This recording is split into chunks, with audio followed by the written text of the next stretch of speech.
Shankaram room మార్చేశాడు. మంచం కుర్చీలు మార్చివేశాడు. మంచం పైన శుభ్రమైన గుడ్డలు వేసి జానకిని పడుకోబెట్టాడు. పక్కనే ఉన్న ఒక చిన్న స్టూల్ మీద జానకి మందులు వస్తువులు పెట్టాడు. జానకి అడ్రస్ కనుక్కుని అది ఖాళీ చేసి ఆమె వస్తువులను తన గదిలో చేర్చాడు. జానకికి శంకరం చేసే పనులన్నీ ఆశ్చర్యాన్ని బిడియాన్ని కలగజేస్తున్నవి. ఏమండి, నా కోసం ఎందుకింత శ్రమ పడతారు? శ్రమ ఏం లేదు జానకి. ఒక దిక్కులేని వ్యక్తికి సాయపడటం నా ధర్మం. అందులో నీవు నా భార్యవు, నా ప్రేమకు పాత్రురాలువు కనుక నీవు కష్టాలలో ఉంటే ఆదుకోవటం నా ధర్మం. ఎంత పెన్నిదిని పోగొట్టుకున్నాను అంటూ రోధించింది జానకి. ఏడవకు జానకి, గడిచిందంతా ఒక పీడకలగా భావించు. నా అదృష్టం అంతే. భాగ్యవంతుడుగా పుట్టగలిగిన నేను ఈ రోజున రెక్కాడితే కానీ డొక్కాడదన్న పరిస్థితిలో ఉన్నాను. నీవు అంతే. మన జీవితాలు జగన్నాటకంలోని పావులు. విధి మన తండ్రుల రూపంలో మన జీవితాల్ని ఇలా నాశనం చేసింది. తెలిసి తెలిసి మనం ఏ తప్పు చేయలేదు. మనం చేయని తప్పుకి దాని దుష్ఫలితాలకి మనం బాధ్యులమని మనము బాధపడవలసిన పని లేదు. నిజమేనండి. అది సరే, మీరెందుకు మళ్ళీ పెండ్లి చేసుకోలేదు? ఎలా చేసుకోను జానకి? ఊహ తెలిసినప్పటి నుండి నిన్నే భారీగా ఊహించుకున్నాను. మన బాల్య స్మృతులు నా మనసులో నాటుకుని పోయినాయి. మరి ఇక వివాహ ప్రసక్తే నా మనసులోకి రాలేదు. అయినా నీవు ఎప్పుడూ నా జీవితంలోకి ప్రవేశిస్తావని ఏదో తెలియని ఆశగా ఉండేది. జానకి మళ్ళీ వెక్కి వెక్కి ఏడుస్తుంది. ఇదిగో, నీవలా ఏడిస్తే మరి నీతో మాట్లాడను. లేదండి, మీరెంత పిచ్చివారో చూస్తే నా గుండె తరుక్కుపోతున్నది. మిమ్మల్ని ఇంత క్షోభ పెట్టినందుకు ఇంకా ఎన్ని జన్మలు ఇలా శాపగ్రస్తమైన దాని వలె బాధలు అనుభవించాలో ఊహించుకుంటూ ఉంటే మనస్సు క్షోభిస్తున్నది. అదిగో, అదే వద్దన్నాను. నీవు చేసిన పనులకు నీవు బాధ్యురాలువు కాదు. నీవు సంపూర్ణ వ్యక్తిత్వాన్ని పొందకముందే మీ నాన్న నీకో ఆట వస్తువు ఇచ్చాడనుకో. హఠాత్తుగా అది లాగిపారేసి మరోటి ఇచ్చాడు. నీ బాధ్యత ఏం లేదు. నీవు నాతో కాపురం చేసినా నీ జీవితం ఇలాగే జరిగేదేమో. ఎవరు చూచారు? జానకి ఆలోచనలో పడిపోయింది. ఇంతలో రేణు, లక్ష్మీదేవమ్మ, మరో నూతన వ్యక్తి డాక్టర్ లోపల ప్రవేశించారు. డాక్టర్ నేరుగా వెళ్ళి జానకిని కొంచెం సేపు పరిశీలించాడు. తర్వాత వెలుపలికి వెళ్ళాడు. అంతా ఆయన్ను వెంబడించారు. ఆయన మేడ వరకు వెళ్ళి ఆగారు. శంకరం, రేణు, లక్ష్మీదేవమ్మ ఆయన చుట్టూ చేరారు.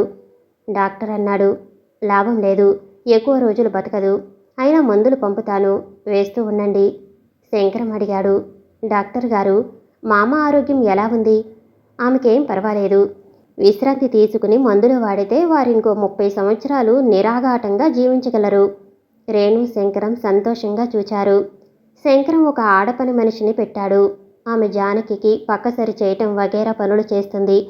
శంకరం ఆఫీసుకెళ్ళినప్పుడు తప్ప మిగతా కాలం అంతా జానకి పక్కనే ఉంటున్నాడు. ఆమెకు కబుర్లు చెప్పటం, బాధను మరిపింపచేయటానికి పురాణ కథలు, వేదాంతం బోధించటం, వేళకు అన్నం, పండ్ల రసం, మాత్రలు ఇవ్వటం అతని దినచర్య.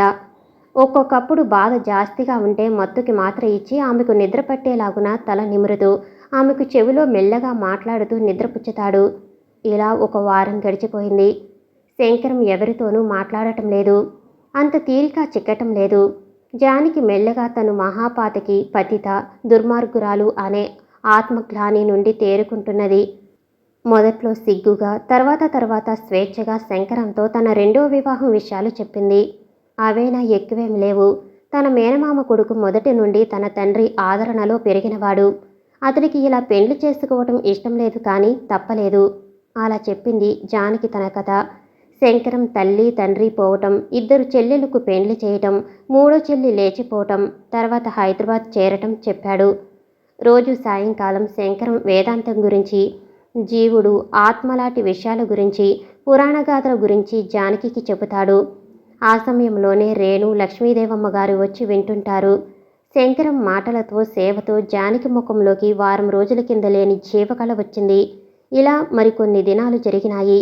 ఒక రోజున జయంతి హడావిడిగా శంకరం రూముకొచ్చి మంచం మీద ఉన్న వ్యక్తిని ఆశ్చర్యంగా చూచి పక్కనే ఉన్న శంకరంతో, అన్నయ్య గారు, బొత్తిగా దర్శనం లేదే. ఇప్పుడు ఒక ముఖ్య విషయం చెప్పటానికి వచ్చాను. వీరు అంది. ఈమె జానకి, నా భార్య. చాలా జబ్బుగా ఉండి నాకు తటస్థపడింది. ఇక్కడకు తీసుకువచ్చాను అంటూ విషయం చెప్పి జయంతిని జానకికి పరిచయం చేశాడు. కొద్దిసేపు జయంతి జానకిని కుశల ప్రశ్నలు వేసి మెల్లగా శంకరాన్ని వాకిట్లోకి తీసుకెళ్లి ఇలా చెప్పింది. అన్నయ్య గారు, చూశారా ఈ గోపి ఏం చేశాడో? ఏం చేశాడమ్మా? ఆందోళనగా ప్రశ్నించాడు శంకరం. ఆఫీసు నుంచి వచ్చి ఇప్పుడే మీ బావగారు చెప్పారు, గోపి పెండ్లి చేసుకున్నాడట. ఎవర్ని? వనజనేనా? కాదు, ఇప్పటికి 10 రోజులుగా గోపి ద్రాక్ష తోట వైపు పోవటం లేదు. ఈ ఊర్లోనే ఎక్కడో ఘనంగా కట్నం తీసుకుని పెండ్లి చేసుకున్నాడట. మరో సంగతి, 2 నెలల కిందట వరజ దగ్గర 1,00,000కు పైగా పైకం తీసుకుని ఇండస్ట్రియల్ ఎస్టేట్లో ఏదో బిజినెస్ పెట్టాడట. పాపం, వనజను అన్యాయం చేశాడు దుర్మార్గుడు. ఎంత అన్యాయం! రా పోదాం అని జయంతిని లక్ష్మీదేవమ్మ దగ్గరకు తీసుకెళ్లాడు. జయంతి లక్ష్మీదేవమ్మకు రేణువుకు సంగతి చెప్పింది. శంకరం రేణువును జానకిని చూస్తుండమని చెప్పి ద్రాక్ష తోటలోకి వెళ్ళాడు.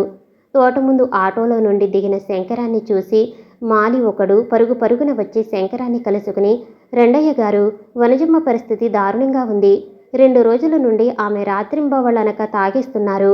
ఆమె గదిలోకి పోవటానికి భయంగా ఉంది అంటూ శంకరాన్ని వనజగది దగ్గరకు తీసుకెళ్లాడు. శంకరం మెల్లగా తలుపు తట్టాడు.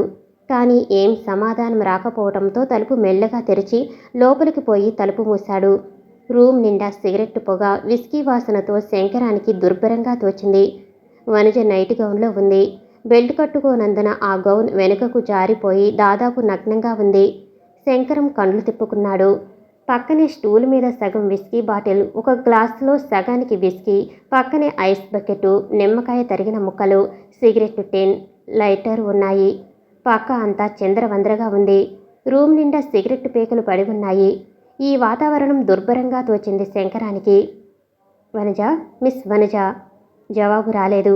నేల మీద కూర్చుని సోఫాకు నడుము ఆనించి కాళ్ళు చేతులు యథాలాపంగా చాచుకుని గుండెకు ఆనేలాగా తలవాల్చుకుని ఏదో గొణుకుతున్నది వనజ. వనజ! గట్టిగా కేకేశాడు. వనజ విన్నట్లే లేదు. శంకరం మెల్లగా వనజను సమీపించి నగ్నంగా ఉన్న ఆమె వక్షాన్ని జారిపోయిన గౌన్ పైకిలాగి కప్పేసి, వనజ అంటూ భుజాలు పట్టుకుని ఊపాడు. ఎవరు? గోపి, నువ్వేనా అంటూ శంకరం చేతుల్లో నుండి పూర్తిగా నేల మీద పడుకుంది. శంకరం వనజ గౌను పూర్తిగా కట్టి నడుముకు బెల్టును బిగించాడు. వనజ చెమటతో మునిగిపోతున్నది. చుట్టూ చూచి ఒక గ్లాసుతో నీళ్లు తెచ్చి వనజ ముఖం మీద చల్లి పైనున్న ఫ్యాన్ వేశాడు. వనజ మెడ కింద, కాళ్ళ కింద చేతులు పెట్టి ఎత్తుకుని దగ్గరగా ఉన్న సోఫాలో కూర్చోబెట్టాడు శంకరం. వనజ సోఫాలో తల వెనుక వేలాడేసి మత్తుగా గుణుకుతూనే ఉంది. ఫ్యాన్ గాలివేగం హెచ్చవగానే ఒక్కసారి వనజ ఒళ్ళు జలధరించగా మెల్లమెల్లగా సరిగా కూర్చుని శంకరం వైపు చూసింది. ఎవరు నువ్వు? నత్తిగా అడిగింది. శంకరం వైపు ముఖం పెట్టినా చూపు కేంద్రీకృతం కాలేదు. నేను వనజ, శంకరాన్ని అంటూ వాలిపోయే ఆమె తలను పట్టుకుని తన వైపు తిప్పుకున్నాడు. శంకర అంటే నువ్వు మగవాడివేగా? మగాడి దగ్గర ఎంత ఆనందం పెట్టాడు దేవుడు, కానీ మనసు పెట్టలేదు. దుర్మార్గులు మగాళ్ళంతా. వనజ, పద ఇంటికి వెళదాం. ఇలా ఎవరి ఇల్లు? నీ ఇంటికా? పక్కున నవ్వింది వనజ. అంటే లేవదీసుకుపోతావా? సరే ఓ. ఆ గోపిగాడు నన్ను మోసం చేసి డబ్బు కాజేశాడు. ప్రేమించానని గోతులోకి తోశాడు. ప్రేమ మాస్టారు. అదే శంకరం ఎక్కడికో పోవటం ఎందుకు? ఇక్కడనే ఉందాం. పద వనజ, ఇంటికి వెళదాం. అలాగే, నువ్వెక్కడికి తీసుకెళితే అక్కడికే వస్తా అంటూ చివాలున లేచి ఎదురుగా స్టూల్ మీద ఉన్న విస్కీ గ్లాసులో సగానికున్న విస్కీని ఒక్క గుక్కలో తాగేసి అక్కడే కూలబడింది. శంకరం మళ్ళీ ఆమెను పొదువు పెట్టుకుని మెల్లగా తీసుకెళ్లి మంచం మీద పడుకోబెట్టాడు. వెంటనే ఆమె అమాంతం శంకరాన్ని కౌగులించుకుని, రా శంకరం, నా దగ్గర పడుకో, 10 రోజులైంది అంటూ శంకరాన్ని తన మీదకు లాక్కున్నది. శంకరం వంగి ఉన్నవాడల్లా పట్టు తప్పి ఆమె మీద పడ్డాడు. వనజ శంకరాన్ని ఇంకా ఇంకా దగ్గరగా లాక్కుంటున్నది. శంకరం ఒక్క ఊపులో ఆమె కౌగిలి నుండి విడిపించుకుని మంచం దిగాడు. వనజ అరమూడుపు కన్నులతో తన మీద చేతులను గాలిలో తిప్పుతూ శంకరాన్ని వెతుక్కుంటున్నది. శంకరం ఆమె వైపు అసహ్యంగా జాలిగా చూస్తున్నాడు. మాస్టారు, రండి, కోపవా, ఇక గోపిగాడి ముఖం చూడను. రా శంకరం, నా మీద పడుకో, లేకపోతే చచ్చిపోతాను అంటూ పక్క అంతా వెతుక్కుంటున్నది వనజ శంకరం కోసం. శంకరం ఒక్క క్షణం ఆలోచించి స్టూల్ దగ్గరికి వెళ్ళి గ్లాసులో సగానికి పైగా విస్కీ నింపి ఆ గ్లాసును తీసుకుని వచ్చి వనజ తల దగ్గర కూర్చున్నాడు. వనజ శంకరాన్ని చేతులతో తాకి అతన్ని పట్టుకుని లాగుతుంది. శంకరం వనజ చేతులు తప్పించుకుంటూ ఆమె తల తన ఒడిలో పెట్టుకుని గ్లాసులోని విస్కీని ఆమెకు తాగించాడు. విస్కీ గొంతులో పడిన తర్వాత వనజ గొనుగుడు ఆగిపోయింది. మెల్లగా తలను ఒడిలో నుండి తీయబోతుంటే వనజ డోక్కుంటున్నది. గబాలున వనజను లేపి మంచం మీద కూర్చోబెట్టాడు. బళ్ళున వాంతి చేసుకుంది వనజ. 2-3 సార్లలా వాంతి చేసుకుని తోటకూర కాడలా వేలాడిపోయింది వనజ. శంకరం తన మీద పడిన వాంతిని అక్కడే ఉన్న నీళ్లతో కడుక్కుని తలుపు తీసి మాలిని పిలిచి టాక్సీ తెమ్మన్నాడు. మాలి వెళ్ళి 5 నిమిషాలలో టాక్సీ తెచ్చాడు. శంకరం గౌనులో ఉన్న వనజకు దుప్పటి ఒంటి నిండా కప్పి మోసుకుని టాక్సీ దగ్గరికి వచ్చి ఆమెను వెనక సీట్లో జాగ్రత్తగా పడుకోబెట్టి తను పక్కన కూర్చున్నాడు. అరగంట తర్వాత వనజను ఊళ్ళో ఇంట్లోని ఆమె బెడ్రూమ్కి చేర్చాడు. లక్ష్మీదేవమ్మ రేణువులకు సంగతి చెప్పి తన రూమ్ చేరుకున్నాడు. మరుసటి రోజున 9 గంటలకల్లా జానకికి భోజనం పెట్టి తను తిని ఆఫీసుకు బయలుదేరాడు. గేటు దగ్గర రేణు శంకరాన్ని ఆపి అక్క పిలుస్తుంది అని చెప్పి శంకరాన్ని మేడ మీదకు తీసుకెళ్ళింది. వనజ సోఫాలో కాఫీ సిప్ చేస్తూ ఒక చేతిలో వెలిగించిన సిగరెట్ పట్టుకుని కూర్చుంది. శంకరం ఆమె వైపు చూచాడు. విమానాశ్రయంలో చూసిన వనజకు ఈమెకు ఎంత తేడా ఆశ్చర్యంగా చూచాడు. మిస్టర్ శంకరం, నీవు అనవసరంగా మా విషయాల్లో జోక్యం కలుగచేసుకుంటున్నావు. నన్ను ఇక్కడికి ఎందుకు తీసుకువచ్చావు? ఎవరి పర్మిషన్తో ఇక్కడికి తీసుకొచ్చావు అన్నది వనజ తీవ్రంగా. శంకరం ఆశ్చర్యంగా వనజ రేణుల వంక చూచాడు. సిగరెట్ పొగను పీల్చి మెల్లగా వదులుతూ చెప్పండి అని గద్దించింది వనజ. వనజ, సారీ మిస్ వనజ, మామగారు చెప్పగా మిమ్మల్ని చూడాలని వచ్చాను. ఆ పరిస్థితుల్లో మిమ్మల్ని ఇక్కడకు తేవటం భావ్యమనిపించింది. తప్పు చేశాననుకుంటే క్షమించండి అన్నాడు శంకరం.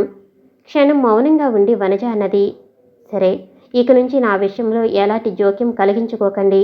ఇక మీరు వెళ్ళవచ్చు. శంకరం వనజ ముఖంలోకి చూశాడు. రాత్రి జరిగిన విషయం ఆమెకేమీ జ్ఞాపకం లేదని గ్రహించాడు. అలాగే మిస్ వనజ అంటూ లేచి వెళ్ళిపోయాడు. 10 రోజులు గడిచిపోయాయి. ఈ 10 రోజులలోనూ శంకరం రొటీనేమీ మార్పు కాలేదు. ఆ రోజు సాయంకాలం ఆఫీసు నుంచి వచ్చి శంకరం కాఫీ చేసి 2 గ్లాసులలో పోసుకుని జానకి మంచం దగ్గర కూర్చుని ఒకటి జానకికిచ్చి ఒకటి తను తీసుకున్నాడు. జానకి 5-6 దిండ్లను ఆనుకుని మెల్లగా కూర్చుని కాఫీ తాగుతున్నది. ఏమండి, మీరు మళ్ళీ పెండ్లి చేసుకుందామనుకోలేదా? లేదు. అంటే నా మీద ఆశ పెట్టుకున్నారన్నమాట. అదేమో చెప్పలేను. నీతో మన తోటలో గడిపిన బాల్యస్మృతులతో నా మనసు ఎప్పుడూ నిండి ఉండేది. ఆ రోజు నుండి నా మనసు ఎదగటం మానుకుంది. కాలం నాకక్కడ స్తంభించిపోయింది. మిగతా జీవితం ఎటు తోస్తే అటు పయనించాను. అందుకే నాకిన్ని బాధలు కలిగాయి. మీరు అలా క్షోభిస్తే నాకు మనశ్శాంతి ఎక్కడుంటుంది? మీరు నమ్మండి, నమ్మకపోండి, ఈ కొద్ది రోజులలో నేను నిజమైన మనశ్శాంతిని అనుభవిస్తున్నాను. ఇష్టం లేని పెండ్లి చేసుకుని ఆయన నాతో మాట్లాడే ప్రతి మాటను సోలపోటులాగా భావించి నన్ను తాకినప్పుడల్లా వాతలు పెట్టినట్టుగా అనుక్షణం ఆవేదనలో కాగిపోయాను. ఆయన ఇంకెవరినో తెచ్చిపెట్టుకుంటే ప్రాణానికి హాయి అనిపించింది. ఆయన దగ్గర నుండి పచ్చివేసుక ఆర్థికంగా, దైహికంగా బాధపడ్డా తప్ప మానసికంగా కొంత ఊరట కలిగింది. మీరు నా మాటలు నమ్మగలరా? మృత్యుముఖంలో ఉన్నాను. మిమ్మల్ని మభ్యపెట్టి నేను బాముకోగలిగిందేమీ లేదు. నమ్ముతాను జానకి. నిజానికి నువ్వు నాకంటే ఘోరమైన నరకాన్ని అనుభవించి ఉంటావు. మనస్ఫూర్తిగా ప్రేమించిన భార్య బతికి ఉన్నదని తెలిసి ఎవరి బలవంతం వల్లనూ మరో స్త్రీతో కాపురం చేయవలసి వస్తే నా స్థితి అలాగే ఉంటుందేమో. చిత్రంగా చూచింది జానకి శంకరం వైపు. మీరు మగవారు, కానీ స్త్రీగా నా బాధను అర్థం చేసుకోలేరు. పోనీ జానకి, ఇక ఆ విషయాలు మాట్లాడవద్దు. కానీ ఒక్క విషయం, మీరు ఇంకో పెండ్లి చేసుకోండి. ఇప్పుడే చేసుకోండి. మీ దంపతులను నా కండ్లారా చూస్తే నా పాపానికి ప్రాయశ్చిత్తం జరిగిందని హాయిగా ఉండగలను. అసంభవం జానకి, అలాంటి ఆలోచనలు మానుకో. పోనీ నేను చచ్చిపోయాక చేసుకోండి. లేకపోతే నాకు నరకలోకంలో కూడా పుట్టగతులు ఉండవు. ఏమండి, అలా చేయండి. నేను మిమ్మల్ని కోరే కోరిక ఇదొక్కటే. మీరు నాకు అలా మాట ఇవ్వాలి. మౌనంగా ఉన్నాడు శంకరం. చెప్పండి, చేసుకుంటారు కదూ? అలాగేనని చెప్పండి. అప్పటికి గాని నా మనసు కుదుటపడదు. మీరు నాకు వాగ్దానం చేయండి. లేకుంటే ఇక ఈ ఇంట్లో పచ్చి మంచినీళ్లు తాగను. మళ్ళీ హాస్పిటల్కి వెళతాను అంటూ చేయి చాచింది జానకి. శంకరం అయిష్టంగా జానకి చేతిలో చేయి వేస్తూ, అలా అధైర్యపడకు జానకి, నీవు తప్పకుండా బతుకుతావు. ఈ కొద్ది రోజులలోనే నీవు ముఖంలోకి కొత్త కళ వచ్చింది అన్నాడు. గలగలా నవ్వింది జానకి. చూడండి, ఇన్నేళ్లుగా డాక్టర్ల ముఖాలతో నాకు పరిచయం అయింది. ఎంత కొత్త డాక్టర్ నన్నా తెండి ఆయన నన్ను పరీక్షించి నా రోగాన్ని గ్రహించిన మరుక్షణంలో నేనెన్ని రోజులు బతకగలనో కనిపెట్టగలను. నేనొక సైకాలజిస్టునయ్యాననుకోండి, డాక్టర్ ముఖంలో బలవంతాన తెచ్చిపెట్టుకున్న చిరునవ్వు వెనుక భావాలను చదివేయగలను. ఈ శిథిలమైన దేహానికి, ఈ కృశించిపోయిన మనస్సుకు ఇంత గౌరవం ఇచ్చారు చాలు. జన్మ జన్మలకు కృతజ్ఞురాలుగా ఉంటాను. మీరు మళ్ళీ పెండ్లి చేసుకోండి. మీకు పుట్టే సంతానానికి నన్ను పెద్దమ్మగా పరిచయం చేయండి. మీ కొడుకులు, అదే మన బిడ్డలు, అచ్చు మీలాగే ఉంటారు. నన్ను అసహించుకోరు. మీ తర్వాత వారి చేత నాకు తిలోదకాలప్పించండి. ఏ లోకంలో ఉన్నా మీ అభ్యుదయానికి అహర్నిశం దైవ ప్రార్థన చేస్తూ ఉంటానని మరవకండి అంటూ కన్నుల నిండా ఆనందశోక బాష్పాలను వర్షించింది జానకి. జానకి చేతిలోని తన చేతిని కోపంగా లాక్కోబోయాడు శంకరం. కానీ జానకి వదలలే. 2 చేతులలోనూ శంకరం చెయ్యి పట్టుకుంది. అలా మాట్లాడకు జానకి అన్నాడు శంకరం బాధగా. ఇక ఆ విషయాలు మాట్లాడను, అస్సలు మాట్లాడను. కానీ నాకు ఆ మాట ఇవ్వండి అన్నది జానకి. అలాగే చూద్దాంలే అన్నాడు శంకరం తన చెయ్యి మెల్లగా లాక్కుంటూ. శంకరం వంట ప్రయత్నంలో పడ్డాడు. జానకి భావోద్వేగంతో మెరిసే కన్నులతో విశాల విశ్వంలోకి చూపులను పోనిచ్చి ఆనందామృత సంద్రంలో తేలిపోతున్నది. తన జీవితానికి ఒక అర్థం ఏర్పడినందుకు, తను మరణించిన ఒక సహృదయుని హృదయంలో జీవించగలుగుతున్నందుకు, తన అస్తిత్వానికి చిహ్నంగా శంకరానికి ముందు ఏర్పడిపోయే కుటుంబంలో తన స్థానం ఊహించుకుంటున్నది. వంట కాగానే తను భోజనం చేసి జానకి భోజనం పెట్టి ఆమె పక్క సరిచేశాడు. ఆ తర్వాత ఆమె బాధపడటం ప్రారంభించింది. శంకరం మంచం మీద కూర్చుని అనునయ వాక్యాలతో ఆమె తల నిమురుతున్నాడు. జానకి బాధ ఎక్కువైంది. స్టూల్ మీద ఉన్న మందును గ్లాసులో పోసి జానకి చేత తాగించాడు. 10 నిమిషాల దాకా బాధపడి జానకి మెల్లగా మత్తులోకి జారుకుంది. శంకరం మెల్లగా లేచి తన పక్క సరిచేసుకుని పడుకుని ఆలోచిస్తూ ఉన్నాడు. సమయం రాత్రి 10 గంటలై ఉంటుంది. ఇంతలో మాస్టారు గారు అంటూ తలుపు తట్టిన చప్పుడయింది. తలుపు తీసి రేణు ఏదో చెప్పబోతుంటే నిశ్శబ్దంగా ఉండమని సంజ్ఞ చేసి రేణును వాకిట్లోకి తీసుకెళ్లాడు శంకరం. మాస్టారు, వనుజ గలభా చేస్తున్నది. బాగా తాగి ఉంది. గోపి ఇంటికి పోయి లాక్కొస్తానని గది దాటి డ్రాయింగ్ రూమ్లో పడిపోయింది. నాకు దాని దగ్గరికి వెళ్ళడానికి భయంగా ఉంది. 10 రోజులు ఇదే తంతు. పొద్దుగోకగానే తాగటం, ఏడవటం. గోపిని చంపేస్తానంటుందోసారి. గోపి నన్ను తీసుకుని పొమ్మని ఏడుస్తుంది. మా అమ్మ అది బొత్తిగా మాట్లాడుకోవటం లేదు. రండి అంటూ శంకరాన్ని మేడ మీదకు తీసుకుని పోయింది. శంకరం మెల్లగా డ్రాయింగ్ రూమ్ తలుపు తెరిచి చూశాడు. వనజ నేల మీద పడి దొర్లుతూ ఏడుస్తూ గొణుగుతూ ఉంది. శంకరం మెల్లగా ఆమెను సమీపించి కూర్చోబెట్టాడు. ఓ నువ్వా శంకరం? గోపిని వెంటనే పిలుచుకునిరా. నీకు దండం పెడతాను. నాపై కోపగించుకోక అంటుండగా శంకరం వనజను లేవతీసి ఆమె గదిలోకి తీసుకెళ్లి మంచం మీద పడుకోబెట్టబోతుంటే వనజ శంకరం పట్టు విడిపించుకుని దగ్గరలో ఉన్న సోఫాపై కూర్చుంది తాగుతూ. శంకరం ఆమెకు ఎదురుగా కుర్చీలాక్కుని కూర్చున్నాడు. రేణు భయంగా గది తలుపు దగ్గర ఒక కాలు లోపల, ఒక కాలు వెలుపలా పెట్టి ప్రమాదం రాగానే తన గదిలోకి పారిపోవటానికి సిద్ధంగా ఉన్నదా అన్నట్లుంది. శంకరం, గోపిని అర్జెంటుగా పిలవాలి. నేను కారు డ్రైవ్ చేయలేను. మీరు వెళ్ళి వాణ్ణి వెంట పెట్టుకునిరా. చూడు మిస్ వనజ, మిసు గిస్సు అవసరం లేదు. ఆ గర్వంతో ఉన్న వనజ చచ్చింది. మీ కాళ్ళు పట్టుకుంటాను. గోపిని తీసుకురండి. అలాగే అంటూ శంకరం పక్కనున్న విస్కీ బాటిల్లోని విస్కీ ఒక గ్లాసులోకి పోసి ఇచ్చాడు వనజకు. వనజ ఆ గ్లాసులందుకుని శంకరం వంక, గ్లాసు వంక చిత్రంగా చూచి గ్లాసులోని విస్కీని కిందికి పంపేసింది. శంకరం, మళ్ళీ తోటలో చేసినట్లు చేద్దామనుకున్నావా? ఇప్పుడు చాలా కొద్ది డోసులోనే ఉన్నాను. శంకరం, నువ్వెంత ఫూల్వి. కోరిన ఆడదాన్ని తృణీకరించావు. అఫ్కోర్స్ నీవు జెంటిల్మెన్వే. ఆ ఛాన్స్ ఇంకొకడికి చిక్కితే వదిలేవాడా? గోపి ఫ్రెండ్ ఆ ఛాన్స్ కోసం తప్పించిపోయేవారు. హహహా, అయితే నన్ను ఆ స్థితిలో 2-3 అడ్వాంటేజ్ తీసుకున్నారనుకో. అయినా నేను నీలాంటి ఫోల్నే. ఆ గోపిగాడి కోసం కలవరిస్తున్నాను. వాడు పెళ్లి చేసుకున్నా నీవు అంతేగా. నిన్ను కాదని పోయిన దాన్ని తెచ్చుకుని దాన్ని కూడికం చేస్తున్నావు. నాకు గోపి మీద అంత మమకారం ఉంది. వాడి పెళ్ళాం చచ్చి వాడు రోగాలతో చేస్తుంటే నేను సేవ తీస్తాను. వాడి కోసం ప్రాణం ఇస్తాను. ఇద్దరం ఫూల్స్మే అంటూ నవ్వింది వనజ. రేపు తప్పకుండా పిలుచుకొస్తాను గోపిని. ఈ రోజుకి విశ్రాంతి తీసుకో అన్నాడు శంకరం లాలింపుగా. అదేం కుదరదు, ఇప్పుడే తీసుకురావాలి అన్నది మారం చేస్తూ వనజ. అయితే ఒక పని చెయ్యి. ఇంట్లో అందరూ నీవు చేసే గోలకు భయపడుతున్నారు. నా చేత్తో మరో గ్లాస్ విస్కీ ఇస్తాను, తీసుకో. అరగంటలో గోపిని తీసుకొస్తా అని శంకరం మళ్ళీ గాజు గ్లాసులో ముప్పాతికకు విస్కీ పోసి వనజకిచ్చాడు. వనజ సంతోషంగా అందుకుని తాగుతూ, నువ్వు చాలా మంచివాడివి శంకరం, చాలా మంచివాడివి. చాలా ఆలస్యంగా గ్రహించాను శంకరం. గోపిని పట్రా అంటూ గొణుకుతూ ఇంకా కొద్దిగా ఉన్న విస్కీ గ్లాసును జారు విడిచి సోఫాలో ఒరిగిపోయింది. శంకరం ఆమెను మంచం మీదకు చేర్చి పక్క సరిచేసి రేణు దగ్గరికి వచ్చాడు. రేణు శంకరం డ్రాయింగ్ రూమ్లో కూర్చున్నారు. ఇప్పుడు గోపి ఇంటికి వెళతారా? లేదు.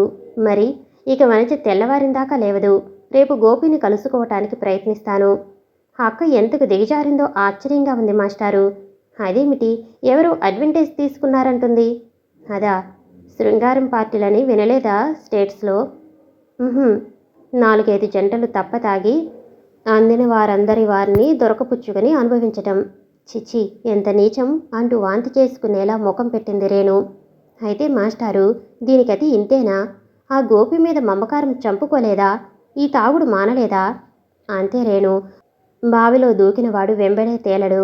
ఆ వేగంలో బావి ఎంత లోతుందో అంతవరకు వెళ్ళి కాని తేలడు. తేలినా మళ్ళీ మునుగుతాడు, మళ్ళీ తేలుతాడు. ఈ లోపల ప్రాణం పోవచ్చు, లేదా పైకి తేలినప్పుడు విధివశాత్తు బయటపడవచ్చు. అంతేనా మాస్టారు? అక్కని ఈ స్థితి నుండి తప్పించలేమా? నీవే చెప్పు రేణు, ఏం చేద్దామో? ఇద్దరు మౌనంగా చాలాసేపు ఉండిపోయారు. శంకరం మరుసటి రోజు ఉదయమే లేచి గోపి ఇల్లు వాకపు చేసి తెలుసుకుని వెళ్ళాడు. శంకరం ఇంట్లోకి రాగానే గోపి హఠాత్తుగా శంకరాన్ని కలుసుకుని వాకిట్లో మాట్లాడుకుందాం రండి అని శంకరాన్ని బజార్లోకి తెచ్చి నిలబెట్టాడు. గోపి, నీకు ఇదేమైనా బాగుందా? వనజను నమ్మించి మోసం చేశావు. ఆమె డబ్బును అపహరించావు. ఆమె నీ మీద ప్రేమతో అహర్నిశలు అలమటిస్తున్నది. పకపక నవ్వాడు. వనజక నా మీద ప్రేమ? ఆపటి మాస్టారు జోక్సు. అదొక విడిచిన మొండ, కామపిశాచి, తాగుబోతు అన్నాడు గోపి. గోపి, నీవేనా ఇలా మాట్లాడేది? తీవ్రంగా చూశాడు శంకరం. మీకేం తెలుసు మాస్టారు? దానికి నేనైనా ఒకటే, ఎవడైనా ఒకటే. అది నా కండ్ల ముందటే ఎందరి దగ్గర పడుకుందో తెలుసా? ఆ తప్పు నీది. ఆమెను తాగించి నీ ఫ్రెండ్స్ని పిలిచి రభస చేశావు. సెక్స్ పార్టీలని ఆమెను బలవంతంగా తాగించి స్నేహితులకు మరిపావు. అవుననుకోండి, అయినా అది కుక్కలు ముట్టిన కుండ, ఇక పనికిరాదు. ఆ తాగుబోతు దాని కామం తీర్చటం నా వల్ల కాదు. మీరు చూచుకోండో ఛాన్సు. అది తాగినప్పుడు మెల్లగా చేయి వేయండి, మైనంలా కరిగి ఒళ్ళో వాలుతుంది. చిచి, నీవు నీచుడివి. నీవు కుక్కలు ముట్టిన కొండవే, అందులోనూ హీనాతిహీనమైన గజ్జి కుక్కలు ముట్టిన కొండవు. ఇదిగో మాస్టారు, ఈసారికి వదిలేస్తున్నాను. ఇక నా ఇంట ఛాయలకు రాకండి. ఈ డాఫర్ ఉద్యోగం మానుకోండి అంటూ చెరచెర వెళ్ళిపోయాడు. శంకర్ ముఖం చిన్నబుచ్చుకుని ఇంటికొచ్చాడు. వనజ రూంలోకి వెళ్ళాడు. వనజ సోఫాలో కూర్చుని ఉంది. శంకరం వైపు ఆశగా చూచింది. గోపిని కలిశాను. ఏమన్నాడు? తన ముఖం నీకు చూపడట. తన ఇంటి ఛాయలకు నన్ను రావద్దన్నాడు. వనజ మౌనంగా కళ్ళనీరు కారుస్తూ కూర్చుంది. కొద్ది క్షణాలు చూచి శంకరం వెళ్ళాడు మామ రూముకు. మామగారికి రేణుకు అన్ని విషయాలు వివరించాడు. వనజ శంకరం మళ్ళీ 1 నెల దాకా ముఖాముఖి మాట్లాడుకోలేదు. జానికి ఆరోగ్యం నానాటికి క్షీణించిపోతున్నది. లక్ష్మీదేవమ్మ రేణు అప్పుడప్పుడు వచ్చి చూచిపోతున్నారు జానకిని. శంకరం 10 రోజుల నుండి ఆఫీసుకి వెళ్ళటం లేదు. 24 గంటలు జానకి పక్కనే ఉంటున్నాడు. ఒక్క క్షణం శంకరం కనిపించకపోయినా జానకి తప్పించిపోతున్నది. ఒకరోజు రాత్రి జానకి విపరీతంగా బాధపడ్డది. ఎంతమందిచ్చినా ఆమెకు నిద్ర రాలేదు. శంకరం ఆమె తలను ఒళ్ళో పెట్టుకుని కూర్చున్నాడు తెల్లవారిందాకా. జానకి శంకరం 2 చేతులను ఎండుకుపోయిన బీరకాయల వలె ఉన్న ఆమె వక్షం మీద పెట్టుకుని భద్రంగా తన చేతులతో పెట్టుకుని బాధతో మెలికలు తిరిగిపోతున్నది. ఉదయం 8 గంటల ప్రాంతంలో డాక్టర్ వచ్చాడు. ఆమెను పరిశీలించి పెదవి విరిచాడు. జానకి మరణవేదన పడుతున్నదని అందరికీ తెలిసింది. లక్ష్మీదేవమ్మ, వనజ, రేణు, అశోక్ వచ్చారు. శరత్, జయంతి, శర్మ వచ్చారు. వనజ మంచానికి పక్కగా కుర్చీ వేసుకుని తదేకంగా జానకి వైపు, శంకరం వైపు చూస్తూ కూర్చున్నది. జానకి బాధతో దేహం అంతా కంపించిపోతున్నది. ముఖంలో ఆమె బాధను తన శక్తి కొద్దీ అణగదొక్కే ప్రయత్నం తీవ్రంగా కనిపిస్తున్నది. ఏమండి, కాఫీ తాగారా? రాత్రంతా ఏమీ తినక మొండికేసుకుని నా దగ్గర కూర్చున్నారు. కాఫీ అయినా పెట్టుకుని తాగండి. ఇప్పుడు నాకేం వద్దులే జానకి అంటూ బాధగా ఉన్న ఆమె ముఖాన్ని సరిచేశాడు శంకరం. రేణు గబాల్న వాకిట్లోకెళ్ళి సీతాలుని కేకేసి 1 కప్పు కాఫీ తెచ్చి ఇచ్చింది శంకరానికి. తాగండి అన్నది జానకి. శంకరం 4 గుక్కలు తాగి కాఫీ కింద పెట్టేశాడు. జానకి ముఖంలో ఆ కాఫీ తనే తాగినంత సంతోషం కనిపించింది. బాధ మేఘాలతో మెరుపులాగా. ఏమండి, మళ్ళీ పెళ్లి చేసుకుంటారు కదూ? ఊరుకో జానకి, మీరెంత పిచ్చివారు. పెళ్లినాడు నాకు ప్రమాణాలు చేశారు. మన సంప్రదాయం ప్రకారం సన్యాసం తీసుకున్నా ఇంకో పెళ్లి చేసుకోవాలన్నా పెళ్ళం అనుమతి ఉండాలి. నేను మీకు అనుమతి ఇస్తున్నాను. సన్యాసం తీసుకోవటానికి కాదు, మళ్ళీ పెళ్లి చేసుకోవటానికి. జ్ఞాపకం ఉందిగా, పెళ్ళి పిల్లలు అంటూ మెలితిరిగిపోయింది తీవ్రంగా. శంకరం నిస్సహాయంగా ఆమె ముఖాన్ని ఒంటిని ఆప్యాయంగా నిమురుతున్నాడు. ఏమండి, ఎలా బతుకుతారు? పసిబిడ్డ కన్నా అమాయకులు. శంకరానికి తల్లి మాటలు జ్ఞాపకం వచ్చి కన్నీరు వరదలైంది. హఠాత్తుగా తేలిపోయే కనుగుడ్లను కిందికి లాగి జానకి మామగారి వైపు చూస్తున్నది. దృష్టి నిలవక గుడ్లు పైకి తేలిపోతున్నాయి. అయినా అతి ప్రయత్నంగా అంది, మామగారు, వీరు పిచ్చివారు, ఒంటరిగా మిగిలిపోతున్నారు. వేళ వేళకు తిండి తిండి తిండి తినటం కూడా చేత కాదు. నేను పోయాక ఏడుస్తూ కూర్చుంటారు.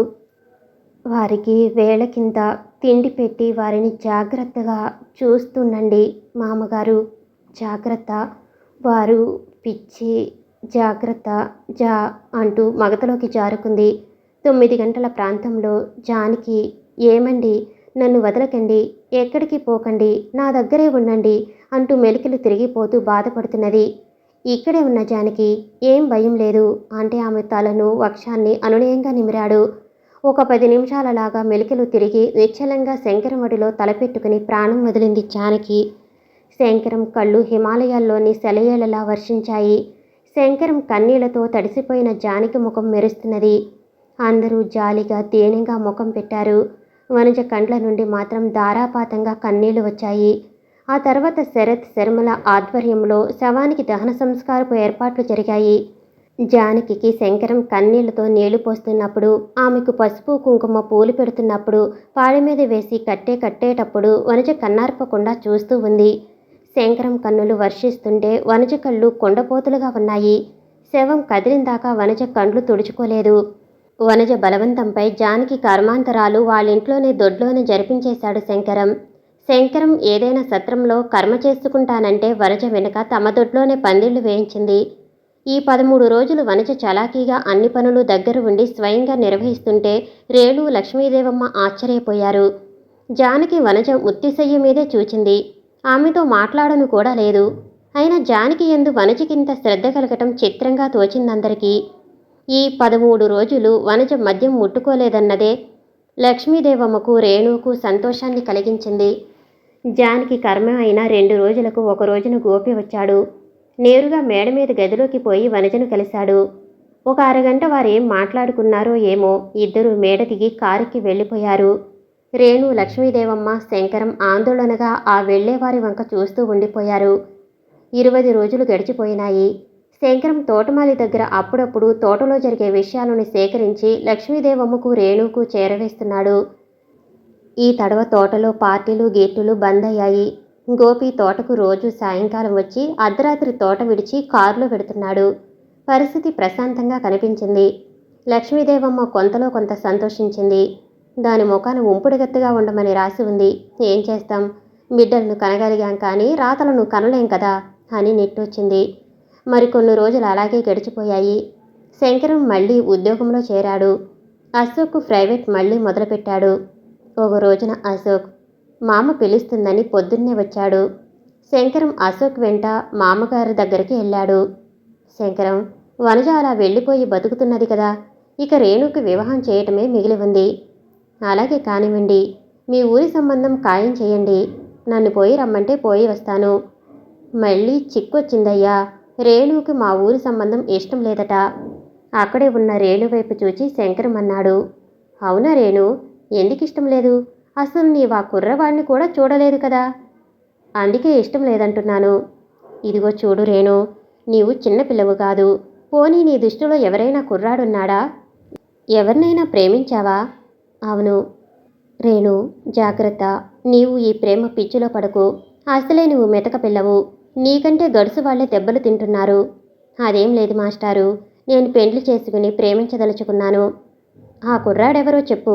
నాకు 10 రోజులు టైం ఇవ్వు. అతడు నీకు సరిపోతాడో లేదో నేను ముందు చూస్తాను. మామకు తెలుసు అంది రేణు. శంకరం మామ వైపు చూచాడు. లక్ష్మీదేవమ్మ అంది. శంకరం, ఆ కుర్రాడివి నీవే? హా, అవును శంకరం. నీవు మా కులం వాడివి కావు. అయినా ఈ ఇంట్లో కులాలు ఏనాడో పోయాయి. నిన్ను మా కుటుంబంలో ఒకరుగా చూస్తున్నాము. ఈ కుటుంబ బాధ్యతలు నీకే అప్పగించుకున్నాను. ఒప్పుకో శంకరం. మామగారు, మీరు తొందరపడుతున్నారేమో. రేణు మనసు తెలుసుకున్నారా? నేను రేణు కన్నా వయసులో చాలా పెద్ద, రెండో పెళ్లివాడిని. నాకున్న ఆస్తులు అంతస్తులు మీకు తెలుసు. శంకరం, అవన్నీ ఎప్పుడో చర్చించుకున్నాము. నేను హాస్పిటల్లో చేరకముందే రేణు మా ఊరి సంబంధం ఒప్పుకోనంది. నిన్నే చేసుకుంటానంటూ పట్టుపట్టింది. లేకుంటే పెండ్లి లేకుండా ఉంటానంది. ఇంతలో నీ భార్య కనబడ్డం, వనజ గోల వగేరాలతో ఇంతవరకు నీతో ముచ్చటించే అవకాశం చిక్కలేదు. రేణు, నిజమా? నా మీద జాలితో తాత్కాలికంగా ఆవేశంగా పొరపాటు నిర్ణయం చేసుకున్నావేమో ఆలోచించావా? ఆలోచనలు అన్నీ ఎప్పుడూ అయినాయి. నేను మీకు తగనని తోస్తే చెప్పండి, బలవంతం చేయను అంది రేణు చిరుకోపంతో. సరే రేణు, నేనింతగా అంటున్నానంటే నీ మీద ఇష్టం లేక కాదు, నా అదృష్టాన్ని నమ్మలేక. ఇంతలో అశోక్ అన్నాడు. అయితే ఇక నుంచి మాస్టారు గారు కాదన్నమాట, బావగారన్నమాట. అశోక్ సంతోషం చెప్పడానికి వీలు లేకుండా ఉంది. ఆ రోజు సాయంకాలం శంకరం తన రూమ్కి వెళ్ళి చూసుకుంటే రూమ్ అంతా ఖాళీగా ఉంది. అశోక్ వచ్చి ఆశ్చర్యపడే శంకరాన్ని చూచి, బావగారు, మీకు ప్రమోషన్ వచ్చింది. నా సామాన్లన్నీ తీసి పారేసి నా రూము ఖాళీ చేసి నన్ను వెనక రూమ్లో పడేసి మీ కొత్త రూమును తెగ అలంకరిస్తుంది రేణక్క. నాకు భలే కోపం వచ్చింది. నన్ను అరగంట బతిమాలి గడ్డం పుచ్చుకుని ప్రాధేయపడి 2 సినిమాలు శాంక్షన్ చేసిన తర్వాత క్షమించాననుకోండి అంటూ శంకరం చేయి పట్టుకుని నవ్వుతూ ఇంట్లోకి తీసుకెళ్లాడు. ఒక వారం పాటు ఆ ఇంట్లో అందరూ సంతోషంగా ఉన్నారు. శంకరం రేణుల వివాహపు విషయాలు చర్చించారు. జయంతి, శరత్, శర్మ, అతని భార్య, పిల్లవాడు కూడా వచ్చారు. అందరూ జరగబోయే పెండ్లను గురించి ప్లాన్ మీద ప్లాన్లు వేస్తున్నారు. శంకరం రేణుల స్నేహితులు వచ్చిపోవడంతో ఇల్లు కళకళలాడుతున్నది. ఒకరోజు శరత్ సాయంకాలం 6 గంటలప్పుడు హడావిడిగా శంకరం దగ్గరికి వచ్చి రహస్యంగా చెప్పాడు. శంకరం, వనజ జైలులో ఉంది. ఆమెను అరెస్టు చేశారు. ఏమిటి నువ్వనేది? తెలుగులో ఉండే మాట్లాడుతున్నావా? అవును శంకరం, వనజ జైల్లో ఉంది. గోపిని, అతని భార్యను రివాల్వర్తో కాల్చి చంపింది వాళ్ళింట్లోనే. గోపికి అక్కడికక్కడే చచ్చిపోయాడు. వాడికి 5 గుండ్లు తగిలాయి. గోపి భార్యకు 1 గుండు తగిలింది. ఆమె జీవన్మరణ అవస్థలో హాస్పిటల్లో ఉంది. శంకరం 2 చేతులతో తలను పట్టుకుని నిర్ఘాంతపోయాడు. శంకరం కొద్దిసేపు ఉండి శరత్ను మళ్ళీ అడిగాడు. శరత్ మళ్ళీ అవే విషయాలు చెప్పాడు. భగవంతుడా, ఈ విషయం మామగారికి ఎలా చెప్పాలి? ఈ విషయం వింటే ఆమె గుండె ఆగిపోదా అని చాలాసేపు ఆలోచించి రామన్నను పిలిచి హుటాహుటి డాక్టర్ ఇంటికెళ్ళి ఉన్నపళంగా డాక్టర్ని తీసుకుని రమ్మన్నాడు శంకరం. తర్వాత 15 నిమిషాలకు డాక్టర్ ఆందోళనగా వచ్చి వాకిట్లో ఉన్న శంకరాన్ని కలిశాడు. శంకరం డాక్టర్కు సంగతి రహస్యంగా చెప్పాడు. డాక్టర్ని చూసి అశోక్, రేణులు ఆదుర్దగా వచ్చారు. శంకరం డాక్టర్ లక్ష్మీదేవమ్మ దగ్గరికి వెళ్ళారు. లక్ష్మీదేవమ్మ డాక్టర్ను, శంకరాన్ని చూసి బిత్తరపోయింది. మామగారు, మీకు చెడ్డవార్త అందిస్తున్నాను, భయపడకండి. మేము చేయగలిగింది అంతా చేస్తాము. వనజను పోలీసులు అరెస్టు చేశారు. వనజను పోలీసులు అరెస్టు చేశారా? ఎందుకు? తప్పతాగి బజార్లో పడ్డదా? అదేం కాదు. అయినా ఎంత ఖర్చైనా పెట్టి వనజను రక్షిస్తాము. మంచి ప్లేడర్ను పెడదాం. వనజకేమీ పర్వాలేదు. ఇంటికి ఏం చేసిందయ్యా అది? వనజ గోపిని కాల్చి చంపింది. గోపి భార్యని కూడా కాల్చింది రివాల్వర్తో. ఆమె హాస్పిటల్లో ఉంది. వనజ అని వెర్రికేక వేసి సోఫాలో లక్ష్మీదేవమ్మ విరుచుకుని పడిపోయింది. వెంటనే డాక్టర్ లక్ష్మీదేవమ్మ దగ్గరికెళ్ళాడు.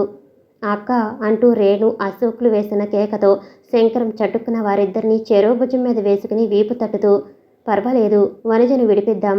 మంచి ప్లేటర్ని పెడదాం. అయినా గోపి వనజనేదో చేసి ఉంటాడు.